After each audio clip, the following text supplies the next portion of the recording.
So my number two is the Darjeeling Limited from 2007. This is film Mhm. directed by Wes Anderson, starring Adrian Brody. Owen Wilson again. He makes our list twice. I guess he's a good traveler around Adrian the world. Brody is also in Midnight in Paris. So Oh, that's right. He is. Oh, you're totally right. Yeah, interesting. yeah, I don't know what this means, but he plays Dali, yeah, is Jason Schwartz Rhinoceros. is Jason Schwartzman in that too? I don't know, or No. he was in some anyway. So Schwartzman was in this one, and Angelica Houston. The IMDb plot summary: a year after their father's funeral, three brothers travel across India by train in an attempt to bond with each other. So why I put this one on the list and what I think this captures for me is an element of travel is that travel takes you away from your home, like where you are, to help you better address or look at the problems that exist in your life and grow in maybe areas you need to grow in, but being in your home environment kind of holds you back a little bit from that. And that how travel really can teaches you that also like life is about the journey and not like a destination. You might be going to a particular place when you travel, but it's really that journey along the way of as you're going through that trip and what it's leaving with you in terms of impressions on your personality that I think is important. And I think this movie does a great job of capturing that. So, like the plot summary said, these are three brothers from the US and their father just died. And now they're going off to India to these are brothers that haven't really got along recently. Mhm. And they're all dealing with their father's death in a different way. Actually, the movie kind of makes a very obvious point with this, where they're all taking around bags, like literal baggage that Right. belong to their father. So this is literally the baggage of dealing with both their emotions of losing their dad, but then also their emotions of the infighting might be too strong of a word. The problems that they have just as brothers with each other. And I think again, with this film over the course of it, there is much like the movie we just talked about, Midnight in Paris, where actually Owen Wilson plays the opposite type of character. He's the Yeah. guy who has an agenda. Okay, we got to go here. We got to go here. He's seeing this trip as much like the character that he didn't like in Midnight in Paris, right? As, oh, travel's not about the journey. It's we've got to go to each of these destinations, do Mhm. these little things. He prints out agendas, trying to, plan things. And, that is, I think, what he learns in this film through this journey is that's not necessarily the best way, not only to go through a trip, but also go through life. And I think that, to me, I think of the over planner that goes on the trip and realizes that's not something that's good for him is just an encapsulation of all the journeys that each of the brothers go through in this Mhm. film. And then actually the final sequence is they're literally like dropping the bags of their I mean, it's kind of obvious what's going on Yep. here, but they drop the bags of their father to finally get on a train together. So they're accomplishing something together by letting go of the past and then continuing on that journey. So, there's also a lot of great, scenery in this, capturing countrysides of India. I think it's the north. You might know this better than me in terms of where this took place. I think it's the northern part, Yep. northern part. And also a great score as well. That's, or not a Great score, score. soundtrack that's Soundtrack. using a lot of, again, you know better than me. These are famous tracks from famous Indian movies or not, but it's a lot of local music that he uses in this. And also there's a sense of a train. I mean, I've been on a couple not vacations, trips, where you travel on a train, and there's a romanticism to that, Yeah. of watching the kind of scenery go by. It's a different way to drink in where you're at. And so I wanted to put, one train film on this list to kind of capture that. But I think, again, this is really just about how you grow through travel, and that being out of your home just helps you discover things about yourself. I think this movie does a great job with that. Hmm. Yeah, I love that's the angle you chose for this movie, and that comes through very strongly.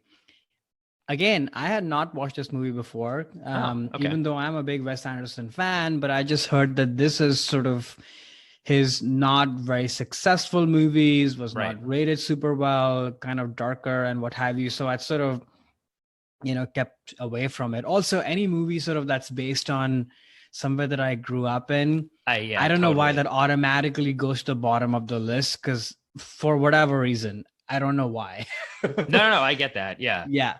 But I'm very glad that I watched it. To be honest with you, I think I need to watch this movie again to like really fully process it because in classic Wes Anderson fashion, right? Like you're dealing with the themes of the movie and the characters, but also the mise-en-scène, if you will. Right, the production, I the don't design. think he's at the level that he is now with Grand Budapest and such, where you're entering a jewel box and a Russian doll from story, but also from like a visual standpoint. Like that's not really happening, but there are beginnings of that.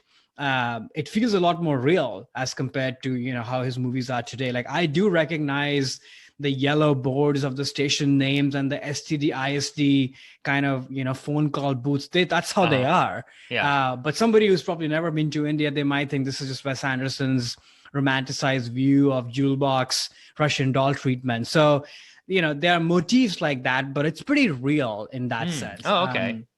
Which is pretty cool. The train is beautiful. The dining car, I was sort of aghast when they enter the dining car with all the lights and the chandeliers and all. That's a beautiful shot. But yeah, the themes of the movie that you said definitely hit hard, and everyone performed really well. It's beautifully made. I think the thing that I'm still wrestling with is, could this movie have been shot anywhere as compared to be in India? And that's the part which no, I'm not saying any filmmaker needs to like interrogate or investigate the place that they are in, but I think when you're carrying so much baggage, literally and in all aspects, and you're going through a country which is so unique, and you rub off of the uniqueness every now and then, but I just think even Wes would say this probably, who knows, that if he made this movie now, it would be a lot richer. You look at Grand Budapest, some of his newer movies, like you really get a sense of place that's sort of entangled with what is happening. And I'm not saying it's not happening at all here, but and maybe that's why I need to watch the movie again to fully appreciate it. But it left me lukewarm, that's how I would put it, the movie itself. Yeah, I agree with you in the sense of it could have taken place somewhere else. I think the India piece, might even be problematic in this sense. Like that is a country, at least from the West, is viewed a lot as a spiritual place that you go on some spiritual journey. So I think from that standpoint, through a Western lens, that's probably why he chose India, which is fine. I mean, I don't have issues with that. Right. Yeah. But I think it's not like a movie that I've been a couple times, and luckily to go with you, you show me around a little bit, which is really fun and exciting. I love India. I want to go back and spend more time there.